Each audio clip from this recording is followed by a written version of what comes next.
Hey guys, Jessi here. Welcome back to my channel. Today I thought to celebrate this bad boy who has been out for a year now, I would do something I haven't done since I was editing it. I'm gonna read chapter 1. So yeah, like I was saying, I haven't read this since it came out and I'm scared because I don't want to hate it. But I'm probably going to because that's just the nature of the beast. So basically this is a reaction video to chapter 1, sort of, I guess. Oh boy. I don't know if I can do this. Okay. Ahem. Oh man, this is awkward. A gentle hand rests on my arm and I momentarily consider breaking it. I was under the impression that I had to have like a punch of an opening line, and so I thought right off the bat we'd dive into some action and some threats, and that would really pull the reader in. I'm tired, overworked, and in desperate need of caffeine. Me, most of the day. I sat at the back of the lecture hall for a reason. Still, someone has the nerve to bother me. You might want to at least pretend to be awake, says a male voice, his tone laced with amusement. I lift my head from the fold-out desk and blow the hair away from my face before turning toward the unfamiliar voice. The first thing I notice is the grass-green color of his eyes. I recognize his face now. It's an embarrassing reminder of the many times he's caught me noticing him around campus. Oh no. I saw him for the first time during freshman year at Taylor's Brew, a popular student hangout a few blocks from campus. My best friend and roommate, Allison, was convinced he was checking me out, but she didn't miss a beat in warning me he was too old. He sticks his hand out. I'm Grant, the teaching assistant. I'm also in this class. He must be pretty smart to land that position while still being a student himself. Aurora, I say. His palm is rough against mine as though he worked with his hands often. Stuff happens later and I'm just, yikes. Oh my god. He passes me the class outline and syllabus, which I scan while he drops into the seat next to me. The keys in the pocket of his worn denim jeans jingle, drawing my attention back to him. What's your major? He asks, flicking back a bit of brown hair that's sticking out from a beanie hat. Grant rocks the overdone hipster look. I'll give him that. Business, I answer. My last year, thank God. He nods as if he understands. A busy year. I groan in agreement, fighting the urge to let my head fall back onto the desk and go back to sleep before the lecture starts. Grant leans over and nudges my shoulder. It's Friday. You should take the weekend off. You'll have all semester to stress over papers and exams. Try to think about it this way. Only 2 semesters until graduation, then you can work for some huge company or open your own. You can do whatever you want. Opening my own business is the goal. Since I was young, I've known I wanted to open a bookstore. Now it's even more important I succeed. My brother was diagnosed with cancer 3 years ago. My parents would never ask me to pay them back for my tuition, but with the amount of time they've both taken off work, they need the money. I sigh before casting him a sideways glance and say, I hope you're right. He grins. Stick with me, and you'll see I'm always right. I hate this. My only response is a short burst of laughter. Ha ha ha ha. Listen, there's a party off campus tonight. You should come. He scribbles the address on a piece of paper and hands it to me. No better way to bring in the new school year than with cheap beer and free pizza. I would take the free pizza. I'd pass on the beer. I press my lips together. You make a good point, I say. I'll think about it. The lecture ends late, as they often do. It's after 9 when I say goodbye to Grant and cross the street to walk through the cobblestone courtyard toward the dorms. Located in the middle of downtown, Rockdale University's campus has beautifully landscaped gardens paired with tall glass buildings. The entire campus is spread out across 10 blocks. The inspiration for Rockdale is Toronto, Ontario, so if you guys have been to Toronto, that's where this basically takes place, but I made it into a fictional city. My shoulder smacks into someone walking the opposite way, and I immediately turn to apologize. That's the Canadian thing to do. Catching a stranger's intense blue eyes. My fault, he mutters, continuing on his way. My feet feel like concrete, stuck in place as my stomach churns, unable to erase the sharp expression of on the man's face. I swallow, sucking in a breath when my phone buzzes in my back pocket. Hey Mom, I answer, a little breathless as I force my legs to move again. How was your week? She asks. I wish I could have been there for your first day as a senior. What she means is she still wishes I'd gone to the college in my hometown of Mapleville, where both she and my dad are professors. That was never my plan. I didn't want my education handed to me on a shiny silver platter. It's been a fairly uneventful week. I walk into the lobby of my dorm and wait for the elevator. Any news on your placement? Interviews are in a couple of weeks. I'm hoping for something that has the potential for a job offer at the end. Knowing I have a job after graduation would make me feel better. Girl, I felt that, that's for sure. Sounds good, she says. Adam misses you already. Tell him I miss him too. Love you guys. We say goodbye as I step into the elevator with a few other students. I arrive back at my room to find the door wide open. Oliver is lounging on my bed in his normal casual attire of jeans and a plain t-shirt, and Allison is sitting on her own bed. I shoot him a look. What did I say about shoes on my bed, Oliver? He takes his time kicking them off, staring at me the whole time. That's Oliver, though. Always teasing, like an annoying brother. He's also Allison's boyfriend. But he may as well be chopped liver right now with how focused she is on her computer screen. Allison's dedication to school is something I love about her. I think it's part of what made us such good friends when we met in freshman year. We're practically sisters. Hell, we look so alike we could be. That's important in case you didn't know. Foreshadowing! No way! That paired with our shared love of reading sealed the deal. Our friendship was fate. What? What? I'm just kidding, that's not the only line that was for. She's been my rock since Adam got sick the first time, which is only further proof that we do anything for each other. I drop my backpack and fall into the chair with a heavy sigh.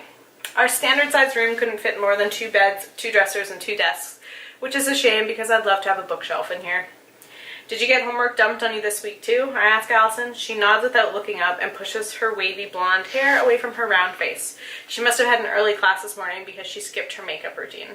It's not fair, she mumbles, continuing her typing rampage. Oliver hollers and shoots his fist into the air, startling both Allison and me. What the hell, Oliver? Allison huffs as she closes her laptop. He looks up from his phone. We're going to a party tonight. Get ready. Right now. My stomach flutters. The one off campus? Was he talking about the one Grant invited me to? Hell yeah, come on! He jumps off my bed and shoves his hand through his sandy brown curls. He puts his shoes back on while humming under his breath before standing upright. I love Oliver. He's such a teddy bear. That was me. Okay, anyways, Oliver towers over my 5'3" frame, but he doesn't have much muscle on him. Allison and I exchange looks, trying not to laugh at his adorable childlike behavior. You're awfully excited for this party, I tease. It's the first kegger is always the craziest. It's the best party of the year. Now quit your stalling and put on some clothes that don't make you look like a homeless person. Apparently Allison's shorts and crop top are sufficient for this party, considering he doesn't comment on them. In the small 3-piece bathroom, I change into jean shorts and a flowy tank top and shrug on a cardigan as I second guess going to the party. I'm not one to frequent them throughout the semester, but I've tagged along with Allison and Oliver on a few occasions. I always have a good time. I would tonight, but I should stay home. Screw it! It's my senior year of college. I want to start it off with a bang. Scene change. The cab drops the 3 of us off. You guys. The cab drops the 3 of us off the curb of a student property on the less urban side of Rockdale. The music from inside is vibrating through the house, and Allison is already swaying her hips to whatever pop song is playing. The house is huge, which is not what I expected for a student rental in the city. Where most are rundown bungalows, this place is 3 stories of gray stone. Several trees cover the yard, all glowing with the soft hues of twinkling lights strung through the branches. An empty beer can crunches under my foot as we're walking across the lawn. We approach the door and Oliver, without knocking, lets himself in. Well, duh, it's a party, no one's gonna answer the door. Far too many people fill the house to notice more entering, so Allison and I follow him. We make our way through the hallway and my eyes flick to the vaulted ceiling before we make it into the open concept kitchen. Furnished to the nines with stainless steel appliances and granite countertops, most of which are covered in empty beer bottles and pizza boxes. Oliver shouts at the guy manning the keg near the French doors, which lead to the backyard where more people are dancing, and the 2 of them spark some conversation about a party they were at last semester. Allison and I grab a couple beers and leave Oliver talking to his friend and migrate into the living room where people are singing and dancing. Allison! Aurora! We both spin around at the high-pitched squeal of Danielle, a girl from my program who lives on our floor. Her cheeks are rosy. The beer in her hand probably isn't her first. Danielle! I smile as she clinks her bottle against mine, then Allison's. How's it going? Her eyes shift between Allison and me. Great! This place is packed. She's right. I wrinkle my nose at the overwhelming smell of pizza, beer, and a mixture of perfume, cologne, and body odor. Allison nods and takes a drink of her beer. I flick my eyes over to her, wondering why she's glaring at Danielle. We'll catch up later, okay? I say. Sure, Danielle giggles. Have fun, ladies. When she's out of earshot, I turn to Allison. What was that about? She shrugs. Nothing. Let's dance. She plasters a smile on her face as if it's been practiced, and I frown before following her through the crowd. Allison and I stick together, dancing side by side, chatting with the people around us, while Oliver hangs with the guys in the kitchen. Hours pass in a blur of drinking and dancing, talking over the music. The country songs aren't anything I'm a huge fan of, but the beer I'm tossing back makes it easier to enjoy. I manage to break away from the crowd and leave Allison with a group of girls from our building while I look for the bathroom. You don't buy beer, you rent it, my mom always says. Fun fact. I got that from my mom. Upstairs, a deep, newly familiar voice catches my attention, and I glance toward the sound to find Grant grinning at me. I smile in greeting and arch a brow at him. Excuse me? Like, is this bitch trying to invite me upstairs right now? Is that even his house? No. He tips his head back against the wall, the hair in front of his face falling away. The bathroom. It's upstairs. He points to a set of stairs a few feet away. Oh. I mumble. Thanks. He nods. I'll be honest, I didn't think you'd come. Figured you'd crash after class earlier. It's not my fault Professor Boring talks so low. It's a miracle anyone could hear him. Grant laughs before I continue. And don't even get me started on his PowerPoints. Have y'all ever had professors or teachers that just are so technologically challenged that the fact that they can even put together a somewhat coherent PowerPoint is like a Christmas miracle? It's brutal. He whistles. Those are some harsh words, but I have to agree.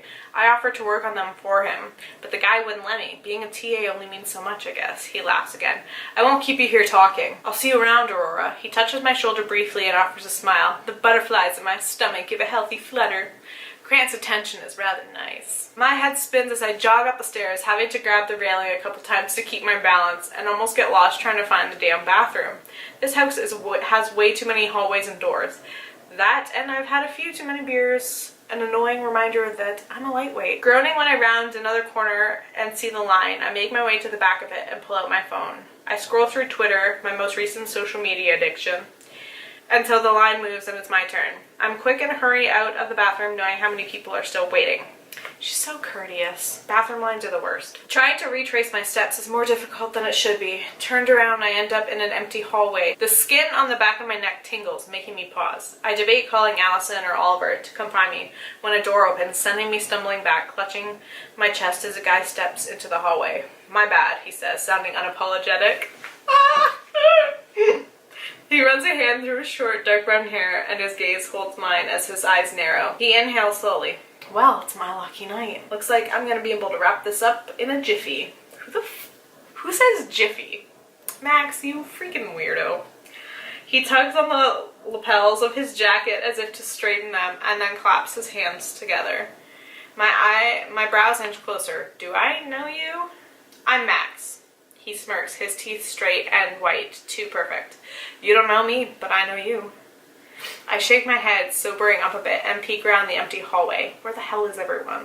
I can hear voices shouting over the music downstairs, but there's not a person in sight. I don't think so. Hold on. Those eyes. This is the guy I ran into on my way home from class. What are the odds? He presses his lips together and exhales through his nose as if he's trying to calm himself. My gut tells me I need to get out of here. Now. I should get back to the party, I say in a forced level tone. My friends are waiting for me. He tilts his head to the side, and the curve of his lips turns my stomach as I shift the weight between my feet.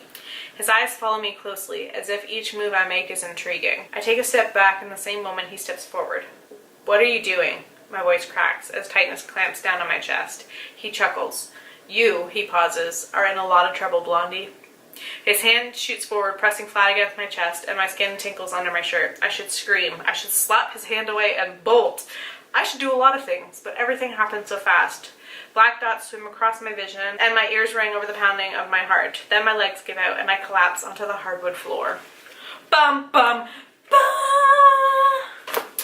that was chapter 1 of Twisted Fate. It's free in Kindle Unlimited, and all the purchase links are down below. Or if you want to order a signed copy, you can get one on my website. But yeah, no, this is weird going back and reading my first book. I can't believe it came out a year ago. So basically, the whole idea of this book stemmed off of what would happen if a human girl was kidnapped by the leader of the Fae. And Max is not the leader of the Fae, but he works for the leader. I basically started with that as a plot point. I didn't really have a plot, and then I built on top of that. I had to figure out how Aurora was going to meet Tristan, who is the leader of the Fae, and I thought it would be a decent idea to have him as a person in the human world, her world, who is well known and would be part of her, like would logically be part of her life. And so she's a business major and he owns a hotel, so he would be the perfect mentor for a business student. And then I just kept going from there. I mean, a lot happened that I didn't expect to in both in this book and the following, in Twisted Gift and in Twisted Desire. I don't know. I think it'll be really cool to have them all together and maybe reread the whole series once it's been out for a while. That's gonna be it for this video. I hope you guys enjoyed it. If you did, please give it a big thumbs up. Don't forget to subscribe to my channel on your way out. If you're new here, I post new writing related videos every Friday, and if there's something you want me to talk about in my next video, you can leave a comment down below or tweet me. All my social media information is down below, including my author website where you can buy this and other books and look into my editing services if that is something you are interested in. Thank you guys so much for watching. I'll see you next Friday. Bye!